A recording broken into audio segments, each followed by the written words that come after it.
Alien girls' hypnotic pheromones work on everyone, except the human. Commander Stephen Clark stood at the observation deck of Nexus Station, hands clasped behind his back as he surveyed the approaching diplomatic vessels. The massive space station orbited Proxima Centauri b, serving as humanity's primary outpost in this sector and a neutral meeting ground for interstellar diplomacy.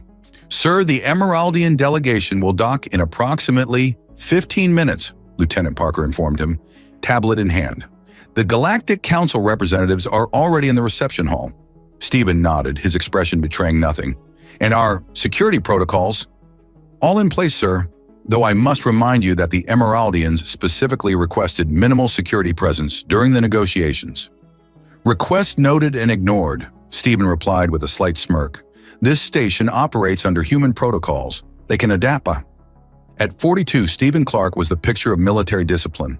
6'3" of solid muscle, shaved head gleaming under the station lights, and piercing blue eyes that missed nothing. His sleeveless formal uniform revealed arms corded with muscle, a deliberate choice that balanced protocol with psychological advantage. 15 years of diplomatic missions had taught him that physical presence could speak volumes before words were exchanged. "Sir," Parker hesitated, "there are rumors about the Emeraldian representative." "Princess Xytla," Stephen supplied. "I've read the reports." "Then you know about her abilities?" Stephen turned, raising an eyebrow. "Lieutenant, I've negotiated with telepaths, empaths, and beings that can manipulate gravity with their minds. Whatever trick the princess has up her sleeve, I'm prepared." What he didn't say was that ONI, Office of Naval Intelligence, had briefed him extensively on Princess Xyla's unique biological capabilities. The Emeraldians were known for their hypnotic pheromones, but the royal bloodline had reportedly perfected this trait to an art form. Princess Xyla could supposedly bend the will of any sentient being with a simple exhalation. Any being except humans, theoretically. Something about human biology created a natural immunity, but this was untested information. No human diplomat had ever met Princess Xyla directly until today. Princess Xyla Deverin of the Emeraldian hegemony adjusted her ceremonial collar as her royal shuttle completed its docking sequence. The translucent material shimmered against her emerald skin, accentuating rather than concealing her natural attributes. "Your Highness," her advisor Thelius bowed slightly, "I must again express concern about this meeting. The humans are unpredictable. They lack the proper respect for your abilities." Xyla smiled, revealing teeth like polished pearls against the green of her lips. "That's precisely what makes them interesting, Thelius. Besides, their immunity to our pheromones is merely theoretical. No Emeraldian royal has ever tested it directly. Which is why your father, the Emperor, objected to your presence here?" "My father objects to everything I do," she replied, running slender fingers through her long silvery hair. "But as heir to the throne, I need to understand all potential allies and threats. The humans are expanding too quickly to ignore." At 28 cycles, Princess Xyla had already built a reputation as a formidable diplomat. Her natural abilities certainly helped. One controlled release of her pheromones could turn the most stubborn negotiator into a compliant admirer. But she prided herself on rarely needing to use this advantage. Her intellect was equally powerful. Still, she had never failed when she did deploy her biological gifts. Not once in 15 years of diplomatic service. The docking clamps engaged with a metallic thud. "Shall I prepare the formal greeting?" Thelius asked. Xyla's lips curved into a confident smile. "No need. I believe I'll make quite the impression on my own." The reception hall of Nexus Station buzzed with diplomatic activity. Representatives from 7 different species mingled cautiously, each maintaining their cultural protocols while attempting interspecies courtesy. Stephen stood near the entrance, flanked by 2 security officers. His posture was relaxed but alert, eyes constantly scanning the room. When the doors slid open to reveal the Emeraldian delegation, even he couldn't prevent a momentary widening of his eyes. Princess Xyla was stunning in a way that transcended the species. Her emerald skin seemed to glow from within, perfectly smooth and flawless. The formal attire of the Emeraldian royal house, a combination of flowing silver fabric and strategic transparency, left little to the imagination while somehow maintaining regal dignity. Her silver hair cascaded down her back like liquid mercury. But it was her eyes that captured attention. Large, almond-shaped, and a deep violet that seemed to shift colors as she moved. "Commander Clark," she greeted him, her voice melodic and slightly husky. "How delightful to finally meet humanity's representative." Stephen bowed slightly, military precision in every movement. "Princess Kasyla, welcome to Nexus Station. I trust your journey was comfortable." "As comfortable as interstellar travel can be," she replied with a smile that didn't quite reach those remarkable eyes. She was studying him, he realized, assessing. "Allow me to introduce you to the other delegates," he offered, gesturing toward the gathering. "In a moment, perhaps," she said, stepping closer. "I'd like to better understand the human who will be mediating these negotiations." Stephen maintained his professional smile, though his instincts flared in warning. "Of course, Your Highness, though I should note that I represent humanity's interests rather than serving as a neutral mediator." "Even better," she purred, and then it happened. Princess Kasyla took a deep breath and exhaled slowly. A faint green mist, so subtle it might have been dismissed as a trick of light, emanated from her. The effect on the room was immediate. Every non-human delegate turned toward her, expressions slackening. Even his own security officers straightened to attention, their eyes glazing slightly. Throughout the room, conversations halted mid-sentence as all attention fixed on the Emeraldian princess, all except Stephen. He raised an eyebrow, watching with clinical interest as the phenomenon unfolded around him. When Sila's violet eyes returned to his face, expecting to find the same entranced expression she saw everywhere else, her composure cracked. Confusion flickered across her perfect features, quickly replaced by determination. She stepped closer, close enough that any other species would be overwhelmed by her presence, and exhaled again, more deliberately. The green mist thickened. Around them, several delegates actually dropped to their knees in submission. Stephen simply smirked. "Is there a problem with the environmental controls, Princess? Some sort of gas leak, perhaps?" Her eyes widened in genuine shock. "Impossible," she whispered. "Apparently not," he replied, maintaining eye contact. "Now, shall we discuss the trade agreements, or would you prefer to continue this demonstration?" For the first time in her diplomatic career, Princess Kasyla de Varen found herself completely off balance. The human male before her, this Commander Clark, stood unaffected by pheromones that had literally brought other species to their knees. "This is unexpected," she managed, struggling to regain her composure. "I find diplomacy generally is," Stephen replied, his confidence unwavering. "Shall we begin again? Perhaps with fewer atmospheric enhancements." Xyla's shock transformed into something else. Fascination. "Yes, Commander," she said, a new respect in her voice. "Let's begin again."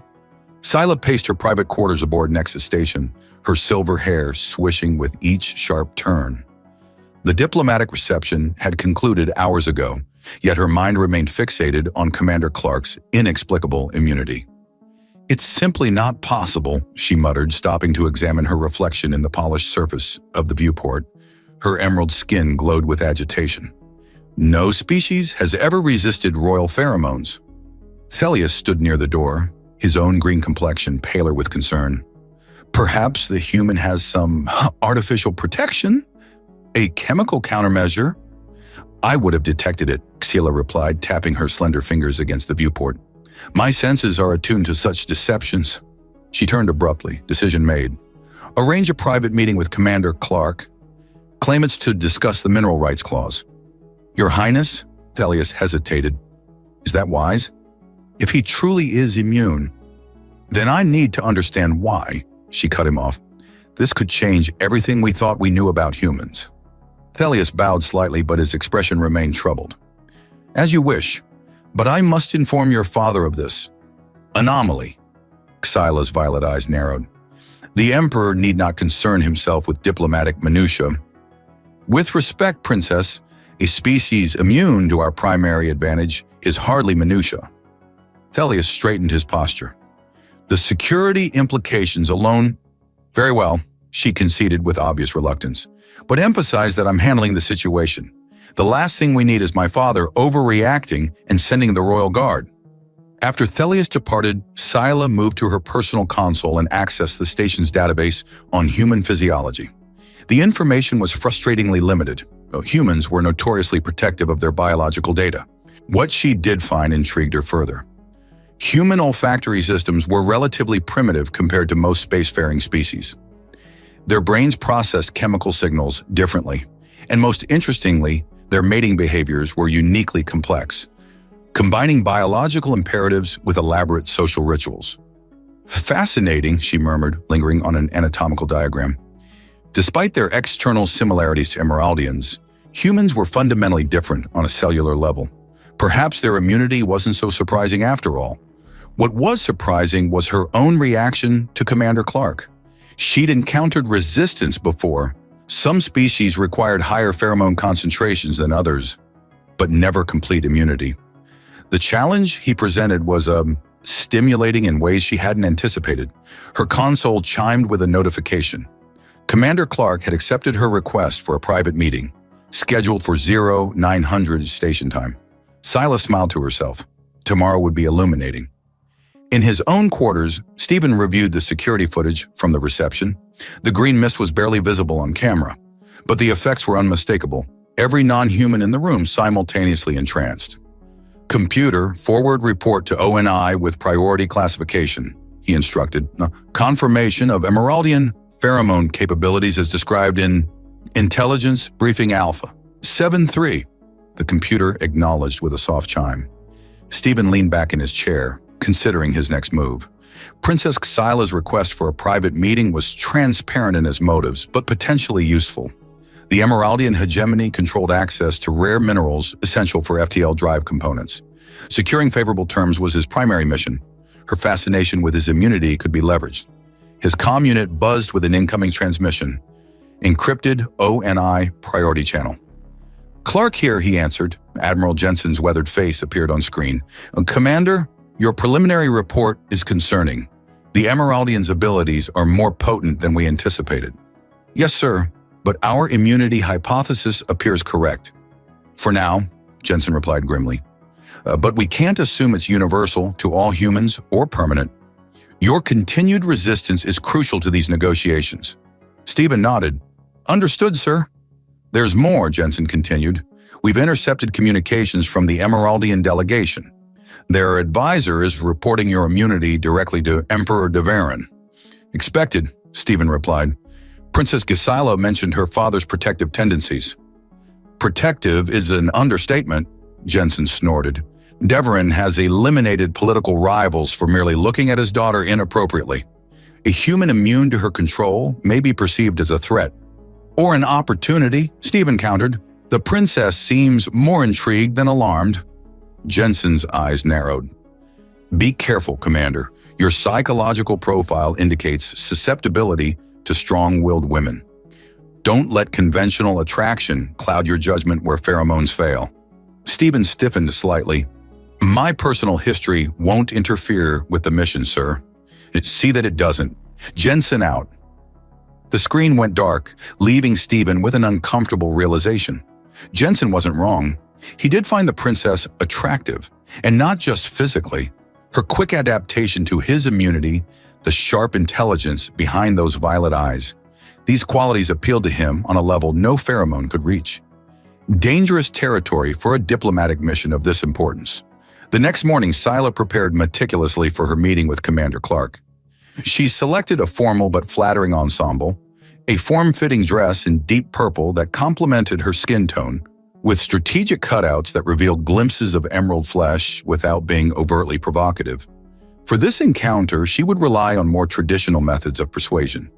And when she entered the private conference room, she found Stephen already waiting, reviewing documents on a datapad. He rose immediately, military precision in his movements. Princess Xyla, he greeted her with a slight bow. Thank you for suggesting this meeting. Commander Clark, she replied, noting how his formal uniform accentuated his powerful physique. Human military attire was utilitarian compared to Emeraldian regalia, yet somehow more effective for it. I believe we have much to discuss beyond mineral rights. Indu and Ishin, he gestured to a chair. Though I should note that this room is equipped with enhanced atmospheric filters. A smile played at her lips. Precautionary. Standard procedure, he replied, his own smile equally measured. For all diplomatic meetings. Of course. She took the offered seat, crossing her legs deliberately. Though I'm curious, would you have noticed if I tried again? Yes, he said simply, retaking his own seat. How? The question escaped before she could moderate her tone. Stephen considered her for a moment. Your pheromones have a distinct scent to humans, sweet, with an undertone like earth pine after rain, pleasant actually, but noticeable. This was unexpected information. You can smell them, but aren't affected? Correct. Our neurological response is different. The compounds that trigger submission in other species simply don't connect to the same pathways in human brains. Scylla leaned forward slightly. Yet humans respond to each other's pheromones during mating rituals. A flicker of something, amusement, interest, crossed his face. We do, but subtly. Human attraction is more complex than chemical reactions alone. How fascinating, she said, genuinely intrigued. On my world, chemical compatibility is considered the foundation of all relationships. And yet you're here negotiating trade agreements rather than simply a compelling agreement. Stephen raised an eyebrow. Suggesting you recognize the limitations of biology. Scylla smiled, appreciating his perception. Pheromones create compliance, Commander, not creativity. For true collaboration, minds must engage freely. A surprisingly egalitarian view from a royal whose species is known for biological dominance. Perhaps I'm not as ordinary as you thought, she replied, deliberately echoing his words from their first meeting. For the first time, Stephen laughed, a warm, genuine sound that transformed his stern features. Touché, princess. Something shifted between them in that moment. A mutual recognition of worthy adversaries, perhaps. Or something more primal that neither was quite ready to acknowledge. Now, Scylla said, straightening slightly, shall we discuss those mineral rights? I believe Earth's proposal undervalues the processing cost by at least 17%. Interesting, Stephen replied, his eyes never leaving hers. Our analysis suggests the hegemony's transport surcharges are inflated by 23%. Scylla felt a flutter of excitement that had nothing to do with diplomacy. This human challenged her in ways no one had before, without chemical advantages or royal deference. For the first time in her life, she was engaging with someone who saw her, not the pheromones or the title. It was terrifying. It was exhilarating. The negotiations had progressed for nearly 2 hours when the first alarm sounded, a low, pulsing tone that immediately drew Stephen's attention away from the mineral rights discussion. That's unusual, he murmured, rising from his seat and moving to the door console. Scylla watched him with mild curiosity. A drill, perhaps? We don't schedule drills during diplomatic meetings. His fingers danced across the console, bringing up station security protocols. His expression hardened. Containment breach in the xenobiology lab. Level 3 lockdown initiated. As if on cue, the lights dimmed to emergency settings and a computerized voice announced, Attention all personnel. Biohazard containment protocol engaged. All section sealed until decontamination is complete. Estimated time to resolution 4 hours, 17 minutes. The door panel flashed red, indicating the magnetic locks had engaged. Well, Scylla said, leaning back in her chair with surprising composure. It seems our negotiations will be extended. Stephen tapped his comm badge. Clark to command center. After a moment of static, a response came through. Commander, this is Lieutenant Parker. We have an accidental release of Jovian spore samples. Non-lethal, but protocol requires full containment until the filtration system can clear them. Casualties? None, sir, just inconvenience. The station is compartmentalized as designed. Keep me updated. Clark out. He turned to Scylla, who was observing him with those remarkable violet eyes. It appears we're confined together for the next 4 hours, Princess. How fortunate that we have trade agreements to discuss, she replied with a slight smile. Stephen returned to his seat, but the formal atmosphere had already shifted.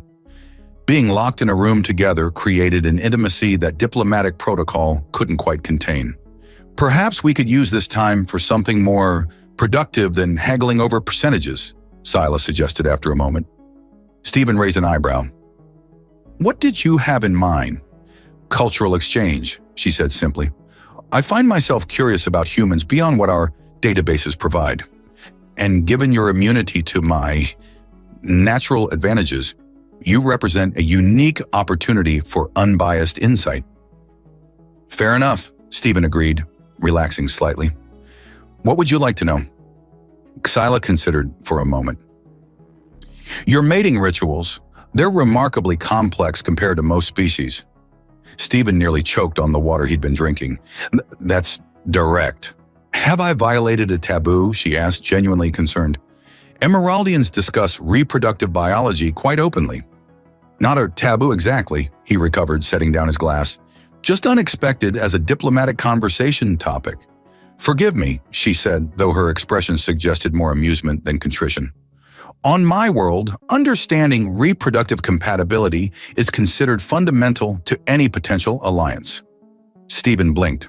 I don't believe Earth's treaty proposal included that particular form of alliance. Xyla laughed, a melodic sound that transformed her regal features into something more approachable. I'm not proposing we mate, Commander, merely seeking to understand your species better. Of course, he replied, though he couldn't help noticing how the emergency lighting cast an entrancing glow on her emerald skin. What specifically about human relationships interests you? Your courtship behaviors seem unnecessarily complicated, she said, leaning forward. Emeraldians simply exchange chemical signatures to determine compatibility and then proceed to physical bonding if mutually agreeable. Humans value the journey as much as the destination, Stephen explained, finding himself drawn into the conversation despite its unusual nature. The uncertainty, the pursuit, these create emotional bonds beyond physical attraction. How inefficient, Xyla mused, though her tone held fascination rather than judgment. Yet you've colonized dozens of worlds in a relatively short time. Your reproduction must be effective despite these complications. Stephen couldn't help but laugh. We manage. And what a pleasure, she asked, her violet eyes holding his gaze with unsettling directness. Emeraldians separate reproductive necessity from recreational coupling. Do humans make similar distinctions? The temperature in the room seemed to rise several degrees. Stephen loosened his collar slightly. We do, he acknowledged, though our cultural attitudes toward casual, physical relationships vary widely. And your personal attitude? Xyla asked, her voice dropping to a more intimate register. Stephen considered his response carefully. This was dangerous territory for a diplomatic mission, yet the isolation and unexpected intimacy of their situation made professional distance increasingly difficult to maintain. I believe that physical connection should follow meaningful, emotional connection, he said finally, though I recognize that's not universal among my species. Interesting, Xyla replied, studying him with new appreciation. That aligns more closely with Emeraldian royal tradition than common practice. As heirs to biological power, we're taught to be selective with physical intimacy. Because of your pheromones, she nodded, they intensify during close encounters. Without proper control, partners can become permanently bonded, psychologically dependent. It's considered unethical to create such bonds casually. But I'm immune, Stephen observed, the implication hanging in the air between them. Yes, Xyla acknowledged, her emerald complexion darkening slightly in what he recognized as the Emeraldian equivalent of a blush. You are uniquely safe. The word carried weight beyond its simple meaning.